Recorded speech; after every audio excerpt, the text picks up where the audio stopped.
Miércoles 23 de marzo de 2022. Tres mensajes del Evangelio de hoy, tomado del Evangelio de San Mateo, capítulo 5, versículos del 17 al 19. En aquel tiempo dijo Jesús a sus discípulos: No creáis que he venido a abolir la ley y los profetas. No he venido a abolir, sino a dar plenitud. Os aseguro que antes pasarán el cielo y la tierra que deje de cumplirse hasta la última letra o tilde de la ley. El que se salte uno solo de los preceptos menos importantes y se lo enseñe así a los hombres, será el menos importante en el reino de los cielos, pero quien los cumpla y enseñe será grande en el reino de los cielos. Palabra del Señor, gloria a ti, Señor Jesús. Queridos amigos, seguimos meditando el Sermón de la Montaña. Yo pienso que si nosotros detenidamente estudiáramos el Sermón de la Montaña, oráramos con él, lo reflexionáramos y dejásemos que este hermoso sermón tocase nuestro corazón, nuestra vida, nuestra alma, de verdad que experimentaríamos una verdadera transformación de nuestro ser. Y aquí creo que hay algo bien importante en la lectura de la palabra. No podemos leer la Biblia solo para llenarnos de conocimiento, solo para llenarnos de ideas, solo para llenarnos de citas bíblicas. La palabra tiene que transformar nuestra vida. Lo que Jesús nos enseña debe transformar nuestra existencia. O si no, puede sucedernos que empecemos a ver la fe como una especie de bella filosofía a seguir, pero no como el encuentro personal con Cristo, de quien nos enamoramos y a quien queremos obedecer. Vamos a meditar hoy tres mensajes de este Evangelio. Primero, el amor, la plenitud de la ley. Segundo, todo se cumplirá. Tercero, ¿eres buen ejemplo o triste advertencia? Vamos con el primer punto. El amor, la plenitud de la ley. Jesús tiene reunido en torno a sí a sus discípulos y a aquellas personas que le están empezando a seguir. Y lo primero que el Señor quiere advertir es que la enseñanza que Él viene a dar, el reino que Él viene a revelar, es el cumplimiento de todo lo que en el Antiguo Testamento se prometió. Recordemos que cuando los judíos querían referirse al Antiguo Testamento, es decir, a las Sagradas Escrituras que ellos tenían, que luego nosotros los cristianos hemos llamado Antiguo Testamento, ellos hablaban de la ley y de los profetas. La ley haciendo alusión a la Torá, los 5 primeros libros de la Biblia, y los profetas haciendo alusión al resto de las Sagradas Escrituras. En algunas ocasiones se dice la ley, los profetas y algunos escritos. En esto de algunos escritos entrarían todos los libros sapienciales. En todo caso, estamos hablando del contenido de toda la Biblia que tenían hasta entonces. Repito, nuestro Antiguo Testamento. Nosotros tenemos ya el Nuevo Testamento, donde está la plenitud de la ley. Entonces el Señor viene a decir: yo no vengo a abolir esto, sino a darle plenitud, es decir, a darle perfección. Recordemos que el Señor se reveló de manera pedagógica. Y a ese respecto dice el Catecismo de la Iglesia Católica en el numeral 122 lo siguiente: en efecto, el fin principal de la economía del Antiguo Testamento era preparar la venida de Cristo, Redentor universal. Aunque contiene elementos imperfectos y pasajeros, los libros del Antiguo Testamento dan testimonio de toda la divina pedagogía del amor salvífico de Dios. Contienen enseñanzas sublimes sobre Dios y una sabiduría salvadora acerca de la vida del hombre. Encierran admirables tesoros de oración y en ellos se esconden los misterios de nuestra salvación. Es decir, el Antiguo Testamento estaba preparando al pueblo de Dios para recibir al Mesías, pero Jesús sería la plenitud de todo lo que en el Antiguo Testamento todavía necesitaba madurar, todavía necesitaba perfeccionarse. Por eso Cristo dice: no piensen que he venido a abolir la ley, sino a darle plenitud. ¿Y en qué consiste la plenitud de la ley? Lo dirá el apóstol San Pablo en la carta a los Gálatas, capítulo 5, versículo 14. Pues la ley entera se resume en una sola frase: amarás al prójimo como a ti mismo. Hasta aquí la cita de San Pablo. Noten que para los católicos el amor es lo esencial. Para nosotros lo que está en el centro es el amor a Dios, que nos dispone a amar al prójimo como a nosotros mismos. Y toda la ley está ordenada al amor. Esto es importante porque en muchas ocasiones hemos creído que el cumplimiento de los mandamientos es lo que me hace católico, cuando en realidad el amor es el que me hace cumplir los mandamientos. Repito, esto es esencial. Los fariseos creían que El cumplir la letra de la ley era lo que les hacía agradables ante los ojos de Dios, pero viene Jesús a decirles no. Lo que les hace agradables a los ojos de Dios es que esa ley está inspirada en la caridad, porque cuando la ley se desliga de la caridad, terminamos en nombre de Dios atropellando al ser humano, atropellando la dignidad de otras personas. En nombre de la ley de Dios terminamos pisoteando al hombre. Por eso Jesús dijo, no está hecho el hombre para el sábado, sino el sábado para el hombre. Pero cuidado que tenemos otro extremo, y es que hoy la gente dice que basta amar a Dios y así se olvidan de cualquier mandamiento. Por eso el Señor en el Evangelio de San Juan, en el capítulo 15, versículo 14, dirá, el que me ama guardará mi palabra. Entonces el orden es este. Nos encontramos con Cristo, nos enamoramos de Cristo y como estamos enamorados de Cristo, vamos a cumplir su palabra. Los 10 mandamientos hacen parte de su palabra, pero esos 10 mandamientos ahora se entienden desde la perspectiva del amor y por eso en cada cosa que hagamos debemos pensar, ¿estoy amando en realidad a mi prójimo con esto? ¿Esto lo hago de verdad movido por el amor a Dios? ¿Esto de verdad está inspirado en la caridad? Porque recuerden que hoy está muy falseado el concepto del amor. San Agustín decía, ama y haz lo que quieras. Hay personas que han manipulado esa frase para dar rienda suelta a sus instintos pecaminosos, diciendo, amo y hago lo que quiera. Hombre, hay que entender adecuadamente el amor. Si amas como Cristo, haz lo que quieras.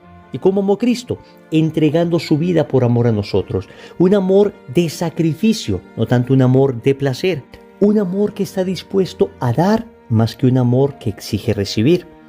Ese es el amor de Cristo, el amor verdadero. Cuando se ama así, entonces está dispuesto el corazón para cumplir la ley de Dios. Y ahí se encuentra la perfección del amor.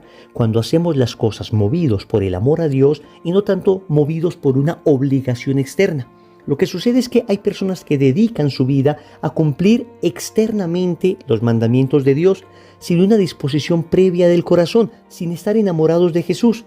Entonces los mandamientos empiezan a ser un fardo pesado, una carga insoportable. Sienten los mandamientos de Dios como una cadena que limita su libertad. ¿Cuál es el problema? No se han enamorado de Cristo. Porque cuando se enamora uno de Cristo, entonces los mandamientos dejan de ser carga y empiezan a ser alivio. Dejan de ser yugo y empiezan a ser consuelo. Dejan de ser esclavitud y empiezan a ser verdadera libertad interior. ¿Te cuesta cumplir los mandamientos de Dios? Enamórate profundamente de Jesús y entenderás la razón profunda de cada uno de esos mandamientos, porque cuando te enamoras de Jesús, comprendes que la plenitud de esa ley está en el amor a Cristo. Segundo, todo se cumplirá. Dice el Señor, os aseguro que antes pasarán el cielo y la tierra, que deje de cumplirse hasta la última letra o tilde de la ley. Amigos, Jesús es el Señor de la historia. Todo lo que dice la palabra de Dios se cumplirá. Y esto no solo lo creemos con una fe ciega, además lo creemos porque es bastante razonable creerlo. ¿A qué me refiero? Se han cumplido todas las profecías del Antiguo Testamento que señalaban al Mesías. Se cumplieron tal cual aparecieron en el Antiguo Testamento en Jesús.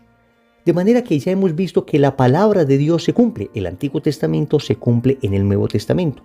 Por consiguiente, tenemos la certeza de que todo lo que Jesús nos dijo en el Nuevo Testamento se cumplirá en su segunda venida. Esto significa que debemos tener paz en nuestro corazón. Los acontecimientos que estamos viviendo están bajo control. No significa que Dios quiere todo lo que está sucediendo, pero Dios, como dirá San Agustín, conduce misteriosamente los hilos de la historia a la realización de su plan de salvación. Esto respetando la libertad del hombre.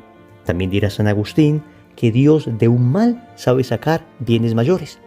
Esto no es una invitación a que nos quedemos de brazos cruzados y a que dejemos que el mundo vaya de mal en peor. Nosotros debemos hacer lo que nos corresponde, pero con la certeza de que en último término Dios tiene todo bajo control. Y Dios utilizará la disponibilidad de aquellos corazones dóciles para conducir la historia de la salvación a la consumación, a la plenitud.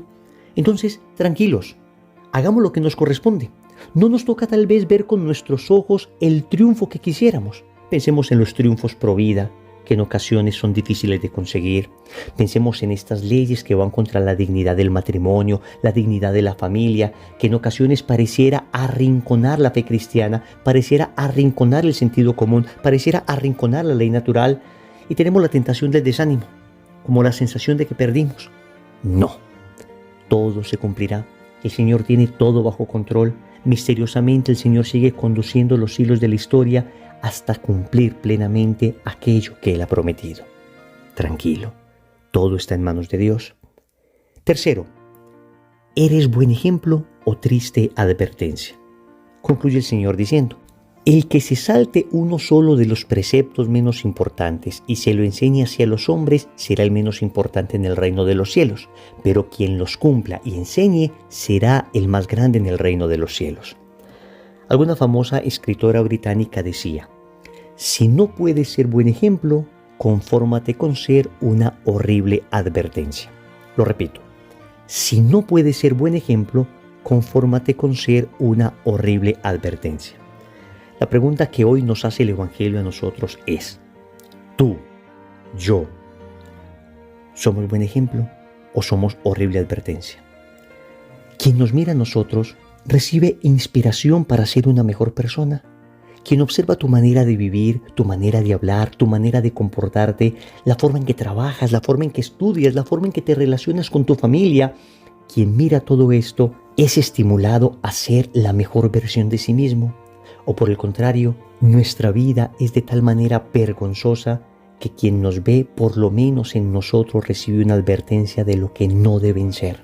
Y esto en cuanto al ejemplo que damos, que si es bueno debe inspirar a los demás, y si es malo, que por lo menos sirva de advertencia a los demás cuando vean el resultado de nuestras malas acciones en nuestra vida, y rogando a Dios que no aprendan de ese mal ejemplo.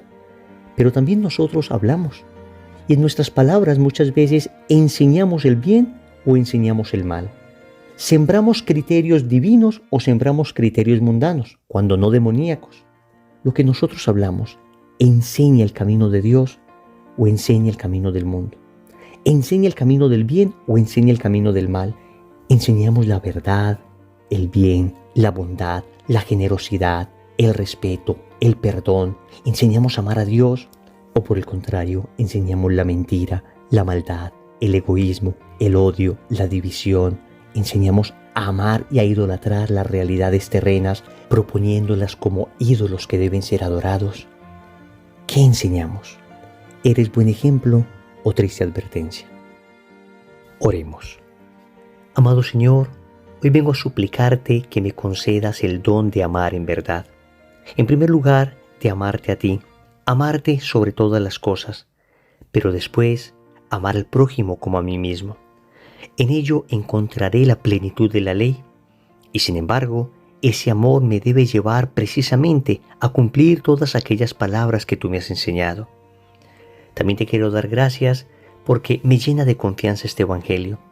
Sé que todo lo que has prometido se cumplirá, así como todo lo que profetizó el Antiguo Testamento sobre ti se cumplió.